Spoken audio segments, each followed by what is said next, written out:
হে প্রভু, এই পরিবেশ আর তাপ তো অসহনীয়, আর এখান থেকে বেরোনোর কোনো পথও দেখতে পাচ্ছি না। ধৈর্য ধরো দামোদর, এই সংকট থেকে মুক্ত হওয়ার কোনো না কোনো পথ অবশ্যই আছে। না নন্দরাজ, এবার আমাদের মৃত্যু নিশ্চিত। হে প্রভু, যদি অজান্তে আমি কোনো ভুল করে থাকি বা কাউকে দুঃখ দিয়ে থাকি, তাহলে আমায় ক্ষমা করবেন। আমি আপনার শরণে যাচ্ছি প্রভু। সব আমারই ভুল। আমি আমার কানাইয়ের কথা শুনিনি। যখনই আমরা কানাইয়ের কথা না শুনি, তখনই আমরা কোনো বিপদের সম্মুখীন হই। কেমন মা আমি নন্দরাজ, নিজের কানাইয়ের উপর বিশ্বাস করিনি আমি। সব আমারই ভুল। কানাইকে কখনো আমি বেঁধে রেখেছি, কখনো ওকে মাখন খেতে দিইনি। এই শাস্তি আমার প্রাপ্য ছিল নন্দরাজ, এটাই আমার শাস্তি, এটাই আমার শাস্তি। যশোদা, যশোদা, যশোদা, ধৈর্য ধরো। দেখো, আমরা গৃহে নেই, আমরা মৎস্যের উদরে আছি। আর তুমি এইভাবে ভয় পেলে বাকি যারা আছে তারা আরো ভয় পেয়ে যাবে। নন্দরাজ, আমি নিজেই বুঝতে পারছি না যে আমি কি বলছি। যশোদা, দেখো, ধৈর্য ধরো। আর আপনারাও সবাই ধৈর্য ধরুন, কিচ্ছু হবে না। কানাই আমাদের এখান থেকে মুক্ত করার পথ অবশ্যই খুঁজে বের করবে। আমি জানি নন্দরাজ, আমার কানাই নিশ্চয়ই আসবে, নিশ্চয়ই আসবে আমাদের রক্ষা করতে। মা, বাবা, জানি না ওই মৎস্য সবাইকে নিয়ে কোথায় লুপ্ত হয়ে গেল। এখানে চারিদিকে তো কোনো ছোট মৎস্য দেখা যাচ্ছে না। মনে হচ্ছে ওই মৎস্যের সন্ধান এমনি ভাবে পাওয়া যাবে না। হে দেবী যমুনা, ওই বিশাল আকার মৎস্যকে খুঁজতে আমায় সাহায্য করুন। ও আমার আত্মীয়দের নিয়ে এই জলে কোথায় লুপ্ত হয়ে গেছে। দেবী যমুনা প্রকট হন, দেবী যমুনা। প্রণাম প্রভু। প্রণাম দেবী যমুনা। দেবী যমুনা, আমাকে তাড়াতাড়ি ওই বিশাল আকারের মৎস্যকে খুঁজে পাওয়ার পথ দেখান। প্রভু, সকল মৎস্যদের আরাধ্য, তাদের পালনকর্তার ক্ষতি কোনো মৎস্য কিভাবে করতে পারে? আপনার মা বাবাকে যে নিয়ে গিয়েছে সে আসলে কোনো মৎস্য নয়, বরং মৎস্যের রূপ ধারণকারী এক অসুর। অসুর? আর সে সম্ভাসুরের ছত্রছায়ায় থাকে।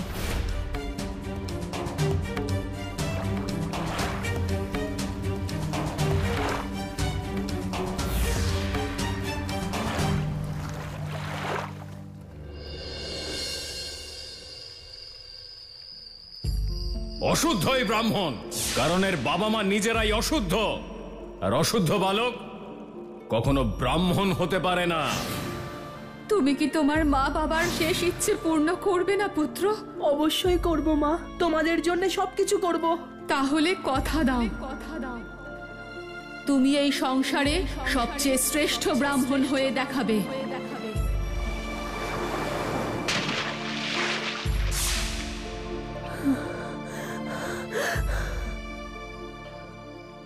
না, আমাকে আমার মা বাবার শেষ ইচ্ছা পূরণ করতেই হবে। হে গোবিন্দ, আমায় শক্তি দাও।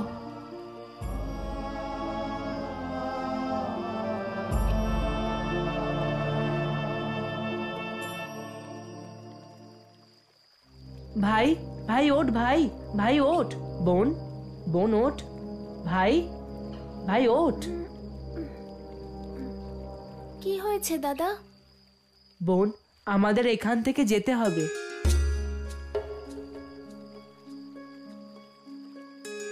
এখন মাঝরাত, এই সময় আমরা কোথায় যাব? এছাড়া আমাদের কাছে আর কোনো উপায় নেই বোন, আমাদের যেতেই হবে। কিন্তু দাদা, এই শ্মশানে তো আমরা সুরক্ষিত, আর এখানে ভোজনও পাই। এখান থেকে চলে গেলে কি আমরা সুরক্ষিত থাকবো? বোন, জীবনে সুরক্ষা আর ভোজন ছাড়াও আরো অনেক কাজ থাকে। কিন্তু দাদা, এখন আমাদের সবচেয়ে বেশি দরকার তো ভোজন আর সুরক্ষা। না ভাই, এর থেকেও গুরুত্বপূর্ণ কাজ আমাদের মা বাবার শেষ ইচ্ছা পূরণ করা, যা আমরা এখানে থেকে করতে পারবো না। সমাজের অঙ্গ হয়েই এই কাজ করতে হবে, এই জন্য আমাদের যেতেই হবে।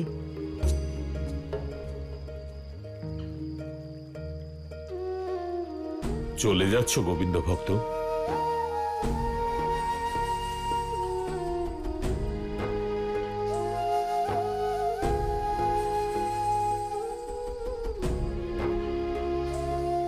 ক্ষমা করে দেবেন শ্রীমান।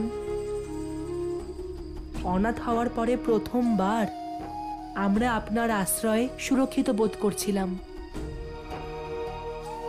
আমার ভাই আর বোন এতদিন পরে শান্তিতে ঘুমোচ্ছিল, ওদের ঘুম থেকে তুলে আর আপনার এই আশ্রয় ছেড়ে আমাদের যেতে হচ্ছে।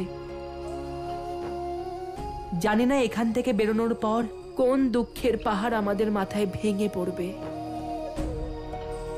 তাও আমাদের যেতেই হবে। আমাদের ক্ষমা করে দেবেন, আমাদের অনুমতি দিন। সুদামা, আমি তোমার মনের কষ্টটা বুঝতে পারছি।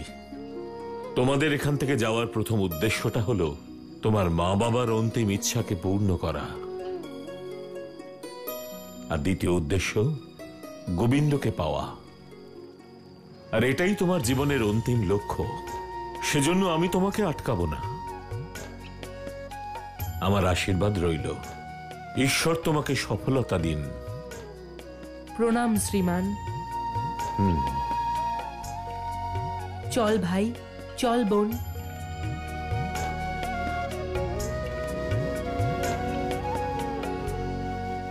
এবার পাবো আনন্দ। ওই চক্রধারী নিজেকে অন্তর্যামী, মহাজ্ঞানী, মেধাবী বলে। এবার ওর মেধার প্রকৃত পরীক্ষা হবে। এবার দেখি ও কোন রূপ ধারণ করে ওর এই ব্রজবাসীদের রক্ষা করে।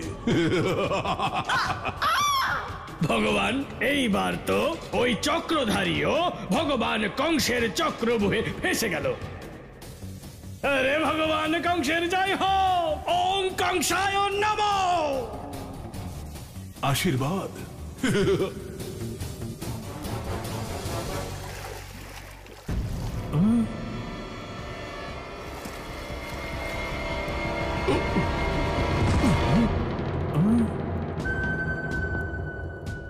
গেল মৎস্যাসুর গভীর জলে। সম্ভাসুর। আরে ভগবান কংসের জয় হোক। ওম কংসায় নমঃ।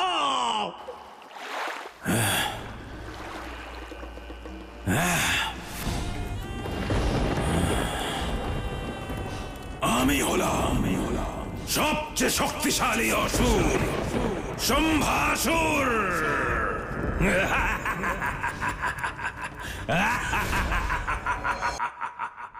নারায়ণ নারায়ণ, এ কি অনর্থ হচ্ছে প্রভু? কে এই সম্ভাসুর? ও তো ওই মৎস্যকেও ধরে ফেলেছে, যার উদরে বৃন্দাবনবাসীরা রয়েছে। দেবর্ষি, এই সম্ভাসুর মৎস্যপুরের অসুর আর আমার পরম ভক্ত। নারায়ণ নারায়ণ, পরম ভক্ত? আমি ঠিক বুঝলাম না প্রভু। বহু যুগ আগের কথা, যখন মন প্রাণ দিয়ে ও আমার তপস্যা করেছিল,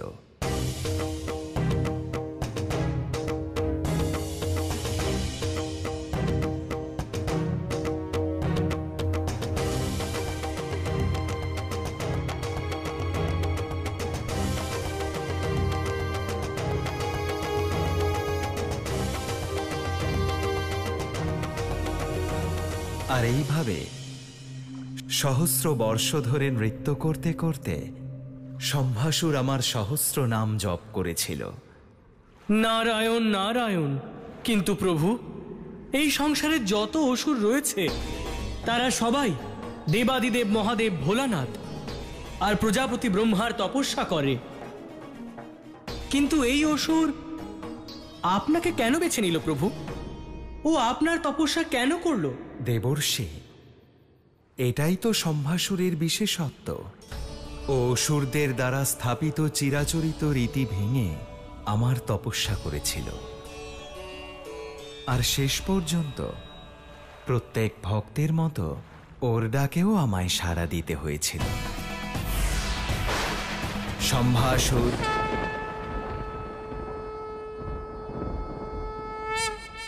প্রণাম প্রভু। তোমার ভক্তিতে আমি প্রসন্ন হয়েছি। বলো, কি বর চাই তোমার? প্রভু, আপনার দর্শন পেয়েই আমি ধন্য হয়েছি। আমার তপস্যা সফল হয়েছে। আমি চাই আপনি আমাকে অমরত্বের বর দিন। সম্ভাসুর, অসুরদের অতীত অভিজ্ঞতা থেকে তোমার কিছু শেখা উচিত। আজ পর্যন্ত কি কোনো অসুর অমর হতে পেরেছে? যে জন্ম নিয়েছে তার বিনাশ সুনিশ্চিত। তোমার পূর্বেও অনেক অসুর তপস্যা করে মৃত্যুকে জয় করার প্রচেষ্টা করেছে, কিন্তু তাদের সকলেরই বিনাশ ঘটেছে। হে চতুর্ভুজ, আমি জানি এর আগে যারাই অমর হতে চেয়েছে তাদের বিনাশ আপনিই করেছেন। তাই আমি আপনার তপস্যা করেছি। আমি জানতাম এটা অসম্ভব। তাহলে যেটা সম্ভব সেই বর চাও। চতুর্ভুজ, আমাকে এই বর দিন যে কোনো পরিস্থিতিতে আপনার কোনো অবতার আমাকে বধ করবে না। এবমস্তু। তাই হবে সম্ভাসুর। আমার কোনো অবতারের দ্বারা তোমার বিনাশ কখনোই হবে না। কিন্তু আমি চাই না যে তুমি কোনোভাবে ভ্রমিত হও। তুমি আমার সাধনা করেছ, তাই সত্যটা শোনো। দাপর যুগে আমার এক অবতার আসবে, আর তার পুত্রের দ্বারাই তোমার অধর্মের বিনাশ ঘটবে। প্রণাম প্রভু।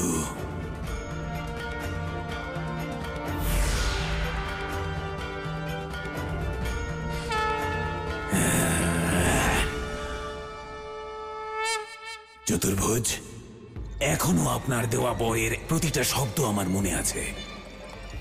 আর আমি জানি যে দাপর যুগে আপনার অবতার ইতিমধ্যেই অবতীর্ণ হয়েছেন। আমার বিনাশ তারই পুত্রের হাতে হওয়ার কথা।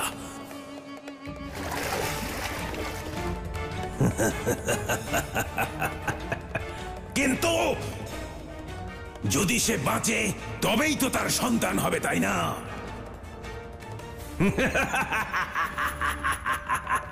ওই দেখুন, তার মা, তার বাবা, তার আত্মীয় স্বজন, তার সমস্ত গ্রামবাসী ওই মৎস্যের উদরের মধ্যে আছে।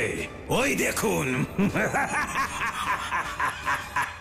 চতুর্ভুজ, আমি খুব ভালো করেই জানি যে আপনার ওই অবতার নিজের আত্মীয় স্বজনদের বাঁচাতে এখানে অবশ্যই আসবে। আর আমিও এখানে তারই প্রতীক্ষা করছি।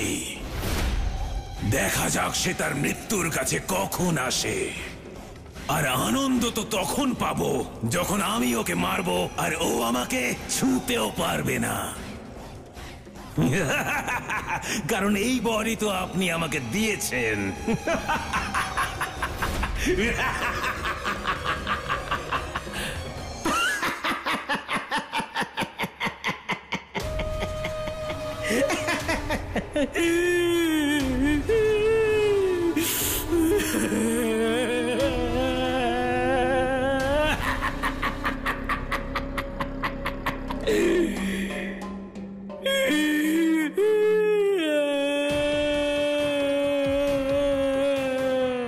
কি হয়েছে ভদ্রাক্ষ?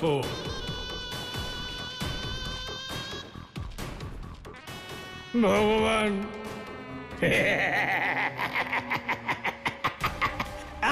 আপনি আমাকে কথা দিন যে আপনি আমার কথা শুনে মারবেন না। কথা দিন, হ্যাঁ? তবেই বলবো। এ আবার নতুন কি নাটক? আমি একটা কথা কিছুতেই বুঝতে পারছি না যে আমি কাঁদবো নাকি হাসবো। তাই একটু কাঁদছি আর একটু হাসছি। ভগবান, ভদ্রাক্ষ! ভগবান, ভগবান, ভগবান, আমি জানতে চাই যে আপনি বিষ্ণুকে সম্ভাসুরের হাতে কেন মারতে চান? আপনি সম্ভাসুরের হাতে বিষ্ণুকে কেন মারতে চান ভগবান? ভগবান, ভগবান, আমাকে এটা বলুন, লোকেরা যদি এই ব্যাপারে জানতে পারে তাহলে ওরা আপনার ব্যাপারে কি ভাববে? আমি কেন ওই সম্ভাসুরকে বিষ্ণুর অবতারের হাতে বধ করাতে চাইব? আমি তো শুধু ঘটনাগুলোকে তাদের পর্যায়ক্রমে সাজাচ্ছি, যে পর্যায়ক্রমে সেগুলো ঘটতে চলেছে।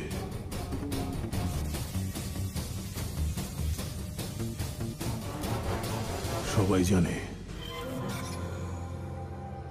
যে আমি বিষ্ণুর ওই অবতারের হাতে মৃত্যুর বরদান পেয়েছি, দৈববাণী হয়েছিল।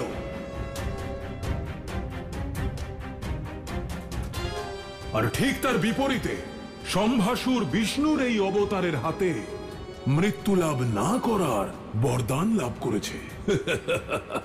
ভগবান, আমি এটা কিছুতেই বুঝতে পারছি না যে না মারা যাওয়ার বরদান তো ওই সম্ভাসুর পেয়েছে, তাতে আপনার কি লাভ?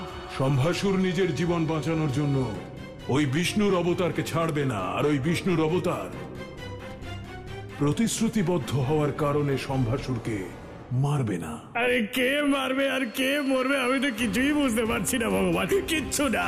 আমি একটু বুঝতে পারছি আর একটু বুঝতে পারছি না। মূর্খ ভদ্রাক্ষ, এর অর্থ হলো বিষ্ণুর ওই পরম অবতার শ্রীকৃষ্ণ সম্ভাসুরকে মরতে দেবে না, আর সম্ভাসুর বিষ্ণুর অবতারকে জীবিত থাকতে দেবে না। অর্থাৎ সম্ভাসুরের প্রাপ্ত বরদান এখন ভগবান কংসের বরদান হতে চলেছে। আরে বাহ ভগবান, অসাধারণ অসাধারণ! ভগবান কংসের জয়! ভগবান কংসের জয়! ভগবান কংসের! তুমিও বলো ভগবান কংসের জয়। হে গুরুদেব, আমাদের ক্ষমা করে দিন। গুরুদেব? কে গুরুদেব? তুই আমাকে গুরুদেব বলে ডাকলি? হ্যাঁ গুরুদেব। তোকে আমার শিষ্য হওয়ার অধিকার কে দিয়েছে? তুই কি আমার অনুমতি ছাড়াই আমার শিষ্য হয়ে যাবি? না গুরুদেব। বালক, কান খুলে শুনে নে, আমি তোর গুরু নই, আমি হলাম শিরোমণি ব্রাহ্মণ। আর আমাকে ততক্ষণ কেউ গুরু বলতে পারে না যতক্ষণ না তাকে শিষ্য রূপে স্বীকৃতি দিচ্ছি। গুরুদেব, আমি কি অপরাধ করেছি? আমাকে কি সেই ঈশ্বর বানায়নি যিনি আপনাকে বানিয়েছেন? আমার শিরায় কি সেই রক্ত বইছে না যা আপনার শিরায় বইছে? কিন্তু তুই তো ব্রাহ্মণ নোস।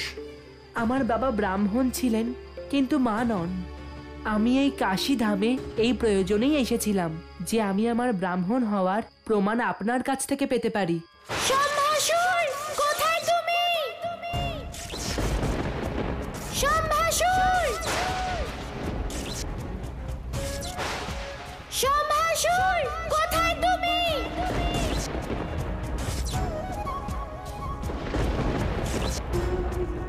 সম্ভাসুর! কোথায় লুকিয়ে আছো? সামনে এসো সম্ভাসুর! এ তো কানাইয়ের কণ্ঠস্বর। এ তো সত্যি কানাইয়ের কণ্ঠস্বর। নন্দরাজ, আমি বলেছিলাম না আমার কানাই নিশ্চয়ই আসবে। আমার কানাই নন্দরাজ, আপনারা সবাই মিলে একসাথে কানাইকে ডাকুন। কানাই! কানাই আমাদের বাঁচাও! কানাই আমাদের বাঁচা! কানাই আমাদের সবাইকে বাঁচা! মা, বাবা! কানাই! কানাই আমাদের বাঁচা!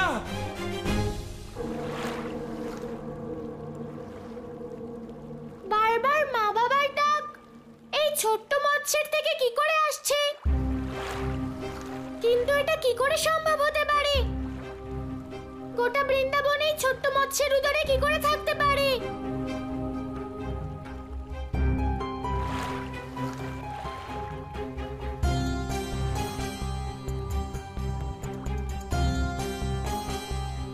কানাই আমাদের বাঁচা! কানাই আমাদের সবাইকে বাঁচা! এই মৎস্যের আকার এতটাই ছোট, এর মধ্যে অতগুলো বৃন্দাবনবাসী কি করে থাকতে পারে? এ মায়া তো অদ্ভুত মায়া, এমন মায়া আমি কখনো দেখিনি। এই মায়া থেকে ওদেরকে কি করে বের করি? যদি আমি এই মৎস্যের উদর চিরে সবাইকে বের করি, তাহলে ওদের জীবন আরো বড় সংকটে পড়ে যাবে। বুঝতে পারছি না ওদের রক্ষা কি করে করব, কি যে করি। কানাই, আমাদের রক্ষা করো কানাই। রক্ষা কর কানাই। কানাই রক্ষা করো কানাই। তোমরা চিন্তা করো না, আমি তোমাদের কিচ্ছু হতে দেব না। আমি এসে গেছি মা। নন্দরাজ, আমার কানাই এসে গেছে। তোমাদের আর চিন্তা করার কোনো কারণ নেই। কানাই আমাদের বাঁচাও, এসেছে। কানাই। আমাদের বাঁচাও কানাই। আমাদের বাঁচাও কানাই। কানাই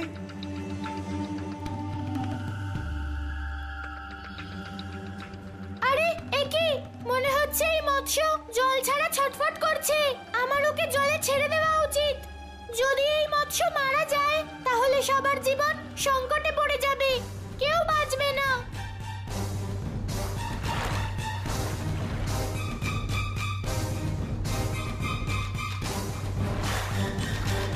মনে হয় মৎস্য এবার জলের মধ্যে এসেছে, পুনরায় চলাফেরা করছে। এবার কি হবে? কিভাবে বাঁচবো আমরা? কানাই আমাদের জীবন রক্ষার জন্য অবশ্যই কিছু না কিছু করবে। আর এই মৎস্যাসুরের উদর থেকে বেরোনো কি এত সহজ? এই মৎস্যের উদর থেকে সবাইকে বের করার উপায় আমায় শুধু সম্ভাসুরই বলতে